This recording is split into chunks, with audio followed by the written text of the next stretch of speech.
Arsenic, antimony और bismuth पे यहाँ पे मैंने कुछ क्वेश्चंस लिए हैं, ये सिंगल करेक्ट आंसर वाले हैं, तो इसको हम लोग देखते हैं। आर्सेनिक, एंटीमनी, बिस्मथ में ऑक्सीडेशन स्टेट आपको मालूम है 0, -3, +3, +5 ये सब हो सकते हैं। अब देखते हैं क्वेश्चंस क्या है। AS2O3 is dissolved in water and then reacted with NaOH. The oxidation state of arsenic in the final product. तो सबसे पहले हमें देखना पड़ेगा रिएक्शन आखिर हुआ क्या।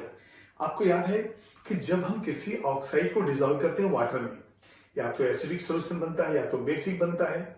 अब यहाँ पे H3ASO3 जो है एक आर्सेनस एसिड बनता है। तो फर्स्ट क्वेश्चन का, चलिए मैं यहां से आंसर देता हूं आपको। फर्स्ट क्वेश्चन में देखिए ये है AS2O3 वाटर से रिएक्ट किया, तो सबसे पहले बनेगा यहाँ पे H3ASO3। अब यहाँ पे देखिए ऑक्सीजन 3 है, आर्सेनिक 2 है, तो इसको मल्टीप्लाई कर देते हैं इसको। अब ये जो है बैलेंस हो गया 386, तो ये कहलाता है आर्सेनस एसिड।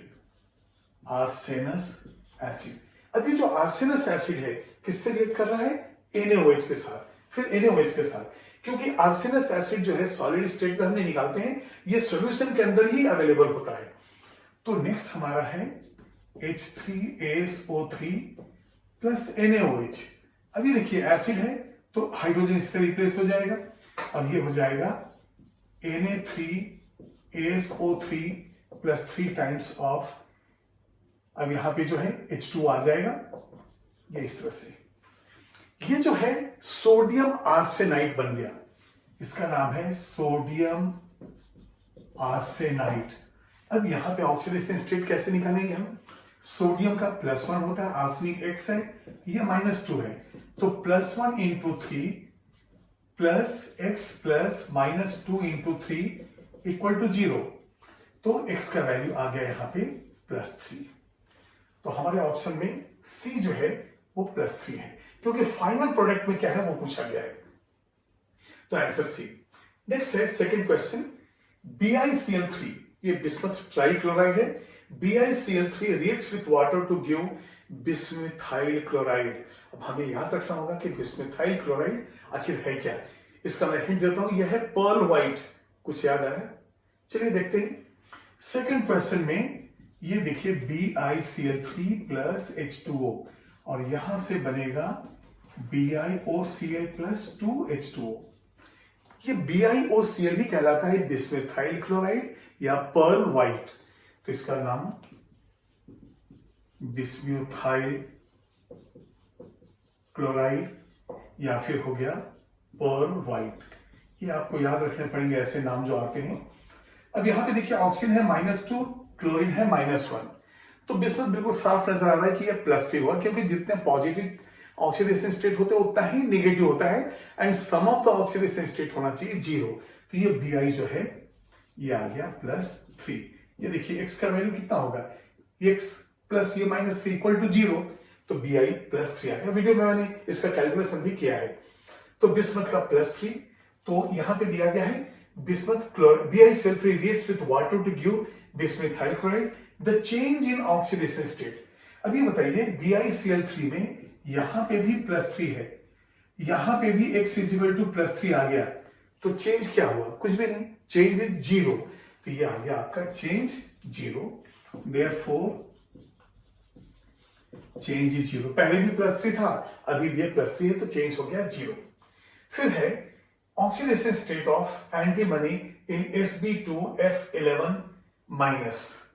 अब ये देखिए यहां पे हम इसका आंसर मैं यहां लिख देता हूं ताकि आपको फिर से ऑब्जर्व नहीं करना पड़े। अब यहां देखिए ये थर्ड में ये Sb2F11 और इसके ऊपर माइनस चार्ज है। अभी देखिए X है, ये -1 है, फ्लोरीन ऑलवेज एग्जिबिट्स -1, तो ये कितना हो जाएगा 2X और प्लस -1 × 11। और जब हम मॉलिक्यूल्स लेते हैं तो =0 होता है, लेकिन जब हम आयन लेंगे तो =चार्ज होंगे, ये हो जाएगा -1। अभी देखिए 2X -1 प्लस 11 10, तो X का वैल्यू आ गया +5। तो हमारा ऑक्सीडेशन स्टेट ऑफ एंटीमनी यहां पे कितना हो गया +5। तो ये 3 क्वेश्चंस सिंगल करेक्ट आंसर वाले हैं, इसको नोट कीजिए। नेक्स्ट मैं एक मैचिंग दे रहा हूं।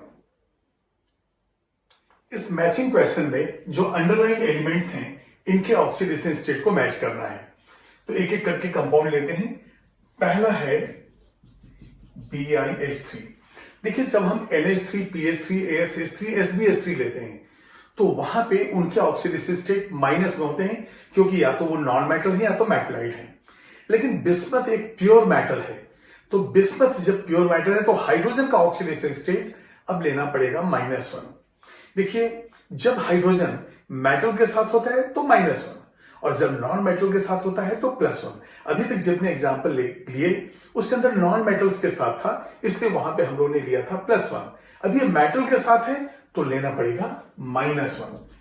तो अब जो है ये x प्लस -1 इंटू 3 ये हो गया 0, तो x का वैल्यू आ गया +3। इसका मतलब BiH3 का P से मैचिंग, तो A का हमारा आंसर हो गया P। सेकेंड लेते हैं, ये है SbF6 माइनस। अभी देखिए एंटीमनी को हमने x लिया, फ्लोरीन तो ऑलरेडी -1, ऑलवेज -1 रहेगा यदि कोई कंपाउंड या आयन है तो अब जो वैल्यू आएगा वो हो जाएगा x प्लस -1 इंटू 6, ये है 0 के बराबर। तो x यहां पे देखिए ये -1 है, तो ये मॉलिक्यूल तो है नहीं, तो ये हो जाएगा -1, तो ये वैल्यू आ जाएगा +5। +5 का मतलब हो गया B का मैचिंग जो है ये S है, तो B का मैचिंग हो गया S। C Na3ASO3, ये हो गया आपका Na3ASO3। आर्सेनिक का निकालना है, +1 -2, ये हम लोग फिक्स कर देंगे। आर्सेनिक के लिए हम लेंगे x, तो ये हो जाएगा +1 into 3 sodium plus x plus -2 into 3 oxygen, और ये मॉलिक्यूल है तो इक्वल टू 0। यहां पे देखिए ये वैल्यू -1 इसलिए क्योंकि यहां पे ये आयन है, और जब आयन होता है तो equal to charge on ion लिखते हैं हम लोग। तो ये देखिए +3 प्लस x -6, ये 0 है, तो x का वैल्यू आ गया +3। +3 इसका मतलब फिर से आंसर P मैच कर रहा है। अब हम देखेंगे D में कंपाउंड है Bi2O4, ये ऑक्साइड है बिस्मथ का, और ऑक्सीजन ऑक्साइड है तो -2 ही रहेगा, और बिस्मथ x हो गया तो ये 2x हो गया, प्लस -2 इंटू 4 ऑक्सीजन एटम्स हैं और ये मॉलिक्यूल इसलिए 0, तो x का वैल्यू आ गया आपका +4। तो x का +4, इसका मतलब Bi ये हो गया ऐसा, और H3ASO3 का हमने कितना लिया 3। तो यहां पे देखिए दो मैचिंग जो है P वाले हैं, एक A का है और एक C का है। इसके बाद D का जो आया वो Q आया, तो D को Q हम ले लेंगे, तो ये मैचिंग हो गया।